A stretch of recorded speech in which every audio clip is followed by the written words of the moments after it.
Hey, this is Issa Nakazawa, your host for Transmission Studio, a show featuring the independent artists and community-based organizations that make San Francisco's arts and culture scene what it is today.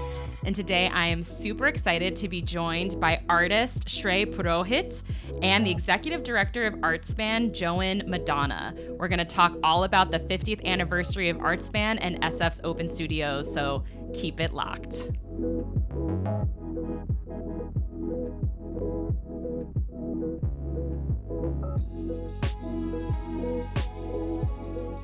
Joen and Shrey, it's so wonderful to have you all in the studio, Transmission Studio here. How are you all doing this morning?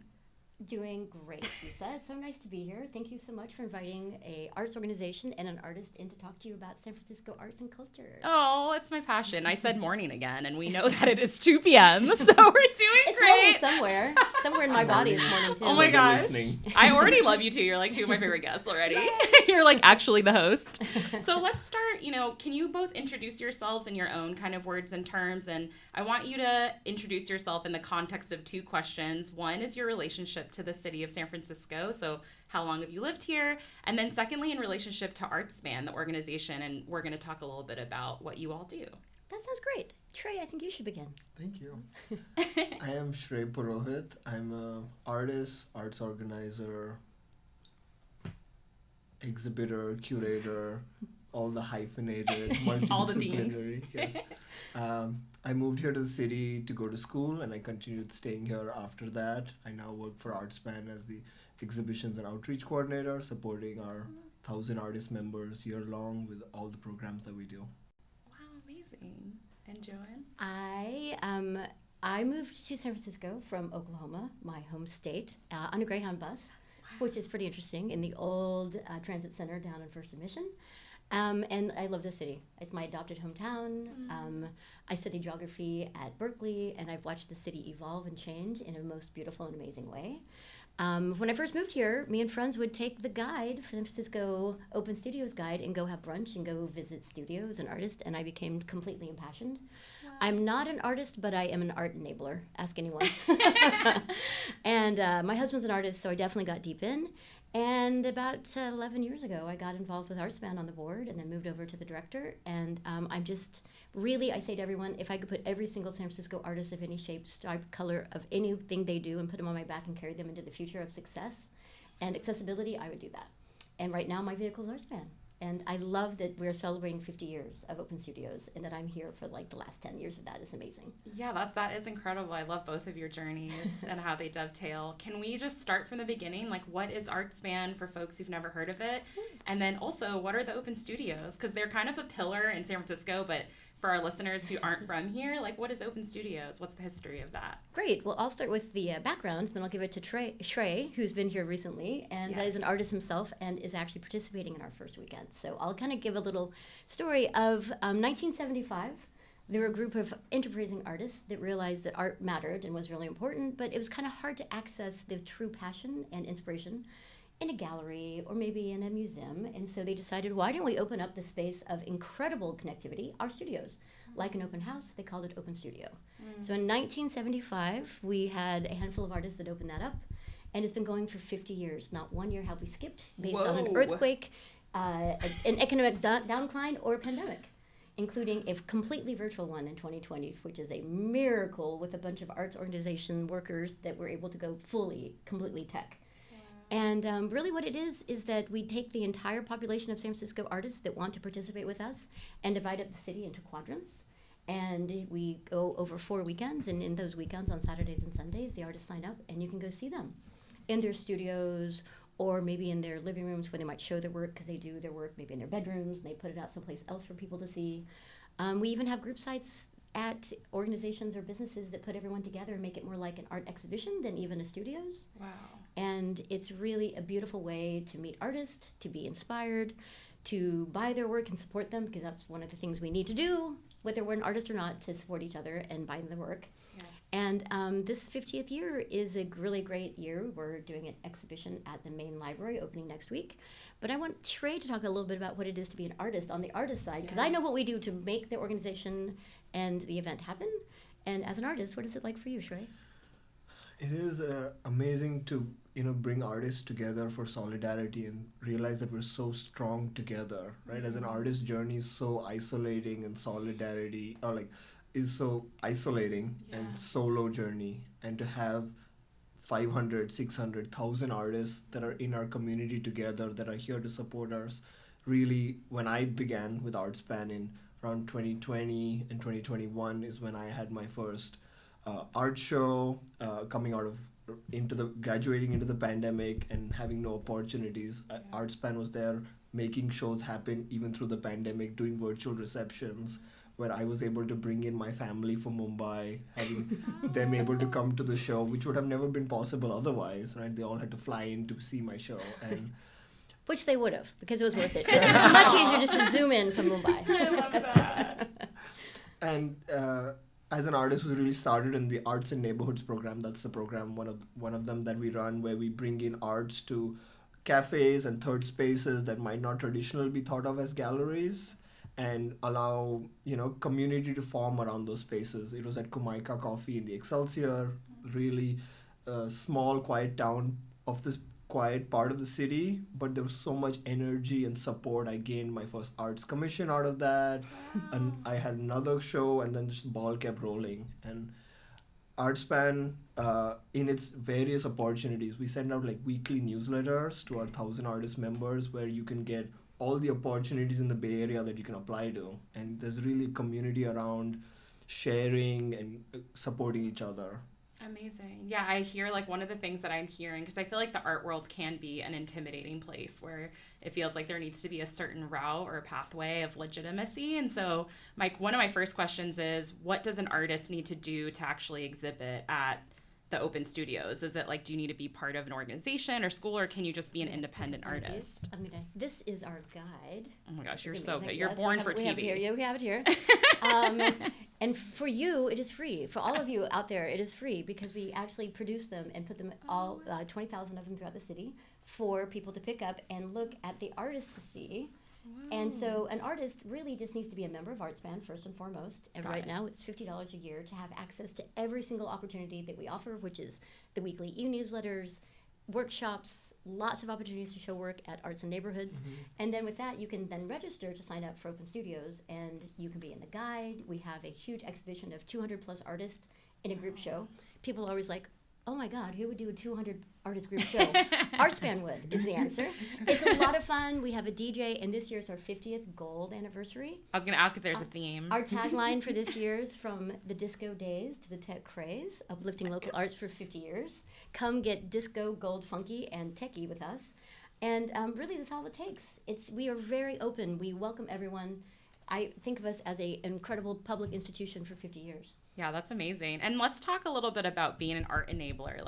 How did you get passionate? What do you see kind of as the, after so many years in the game, what do you want artists to know about? Because I saw in your bio, a lot of the things that you're passionate about are also working directly with independent artists who struggle with cultivating an audience, right? If your gift is channeling your creativity, sometimes the other things that are required to get an audience, to book a show, to exhibit, those require a lot of other soft and hard skills that maybe someone like you has. So what are some of those things that you see that you wish artists knew, or maybe you think that artists shouldn't have to do it all, and there should be folks like you that step up and help artists facilitate that process? Isa, that is the most amazing question ever, because it lets me answer everything as succinctly as I possibly can.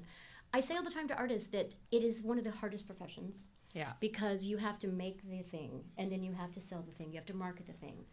And it's really hard to take in the world and process it and put it back out as a piece of art. That's what artists are. That's why you're so important. I say all the time, do you know the oldest profession? And people also giggle because it's often, prostitution. But actually what I say is it is artists, because 40,000 years ago, human people differentiated their labor so the artists could go into the caves and record the stories that we still have today. Right. And it's amazing. That's how important art is. Yeah. But for artists, because they're so used to having to do so many things, they're the original DIYers, truly. My advice often is don't do all the things. Pay someone to do your bookkeeping, pay someone to do your marketing, pay someone to do your social media if you can. And people think, well, I'm an artist, so I don't have money. The more that you invest in your community and people that provide those services, the better. And at ArtSpan, we try to have workshops about those things, about social media, about pricing your work, about holding your prices, about residencies, so you can actually go in and do a body of work without having to think about how to pay your rent for a few months. So it's really important that artists know that you're not alone and you don't have to do it all yourself. And by investing in something that has value, like someone else doing your bookkeeping and accounting for you, you probably will start to make more money because you'll see you're not going to lower your price if someone says, can we take a deal on that? Because you see what the inputs are and you know how important you are. I really co-sign that. Shrey, tell me about from the artist perspective and your personal journey. Like, do you already have, you seem like someone who already has that kind of mindset, but like, what was that journey like for you? And you spoke a little bit to how organizations help kind of disrupt cycles of isolation, but why do you think community is like important for practice and not just an accessory, like something that actually strengthens the art? I feel like I come on a spectrum of ambivert. I love being extroverted and introverted at the same time, which most artists lean towards the introverted section of just, being in your studio and making the work. But the balance of making and selling, like Joen said, is so important. You need to be out there selling. I got my first excitements after having the shows with ArtSpan was to do a small pop-up myself in a cafe, and that slowly turned into a small gallery. And I learned firsthand what it means to advocate and put artists on your back and really stand there for them. Me not being from the city, I'm from Mumbai, but really seeing that there was a hole that needed to be filled, and art really brought artists together in the neighborhood through the pandemic. I feel like we don't reflect how hard it has been for the people that have got us through that, and that really helped me process, channel, and keep the spirit alive. I feel like spirit could have been lost through that pandemic, and I'm grateful that, organizations like ArtSpan that began here in Soma in 1975, where artists were just like, no, we're going to do it.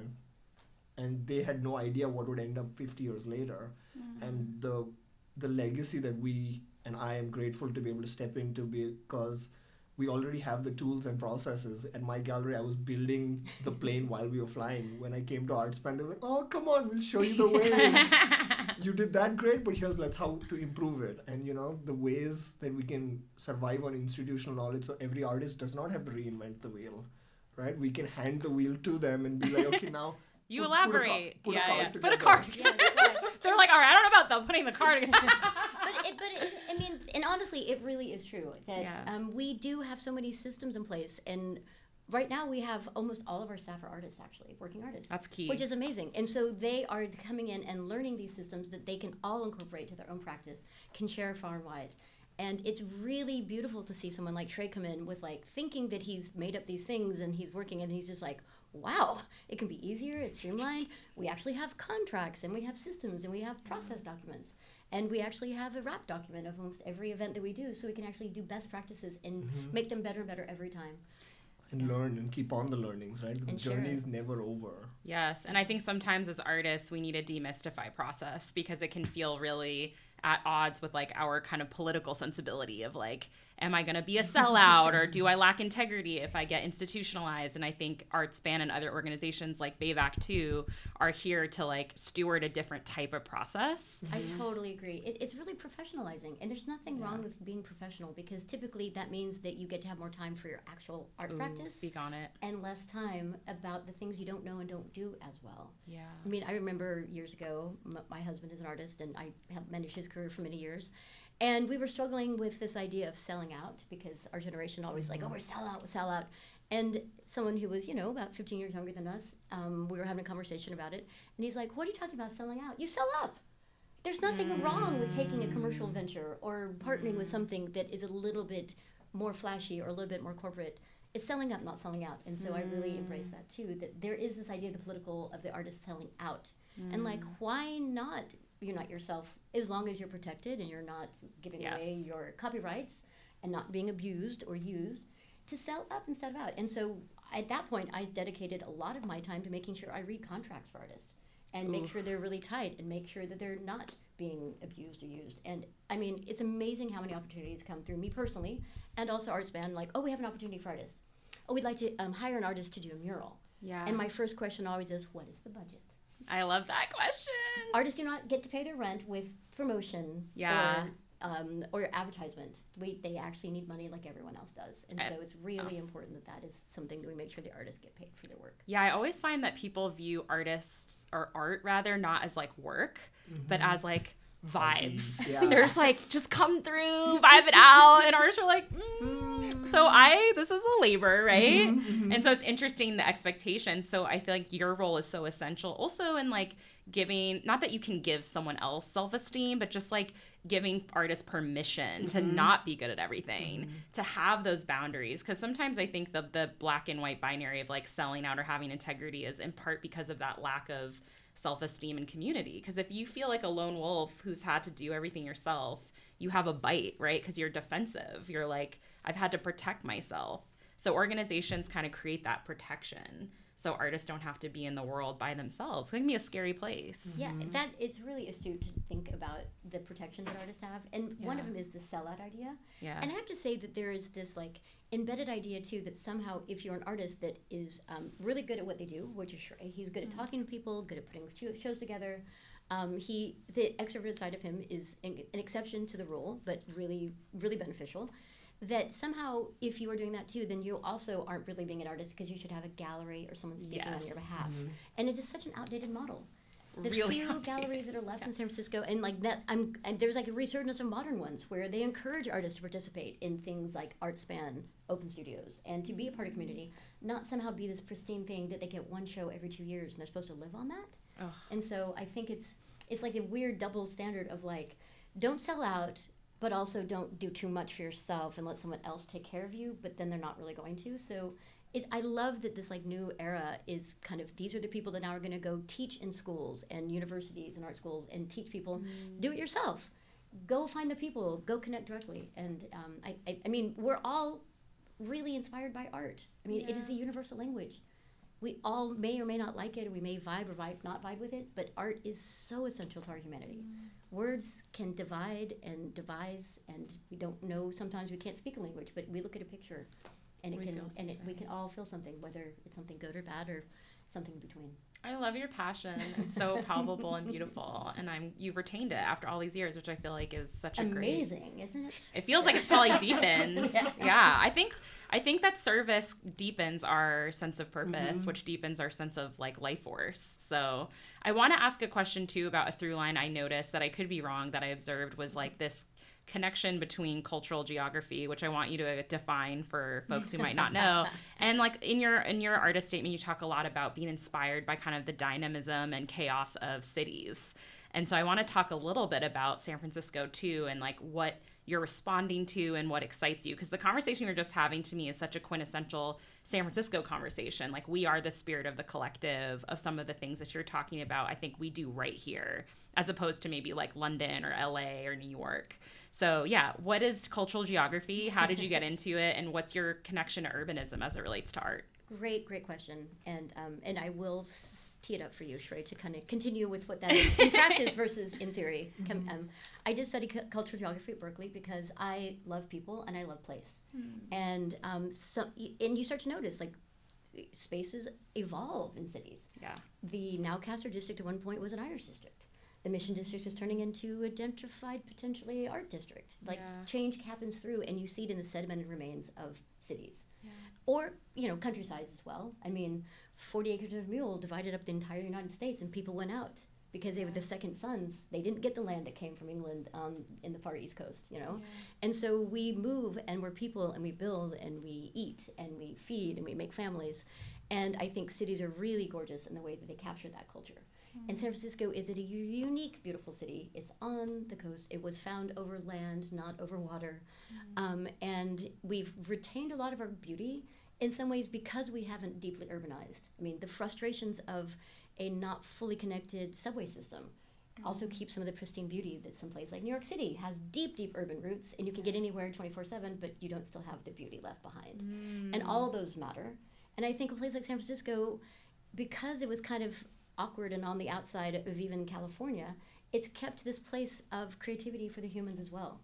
I was drawn here from Oklahoma, literally on a Greyhound bus, because it was a place I felt like I could explore myself. And I think that San Francisco continues to be that way. I also think she's a very demanding, difficult girlfriend, because sometimes you get here And you don't feel that welcome. She kind of snubs you. And there's eras that come and go and make it easier and less. And I mean, but to this day, I love going and sitting in cafes and just watching people. Like, I love the cafes that don't have any Wi-Fi. Because you're just watching people interact and be together in a very public place. And so cultural geography is actually the study of people in space over time.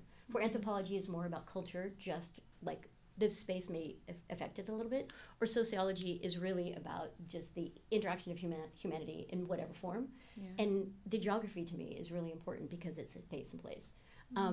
I studied the cannabis clubs that were emerging in the Bay Area landscape in the early 2000s at Berkeley, and I got paid to go study it, compare it to Amsterdam, to what was happening here. Wow. So that was cultural geography, the Haas family. I had a Haas scholarship and got a honors designation for studying the cannabis clubs as they were emerging. Amazing. Because it was, for me, I was like, they look like they're hiding in plain view. They're supposed to be like places of medicine, but they have iconography of cannabis leaves and red and yellow and green paint.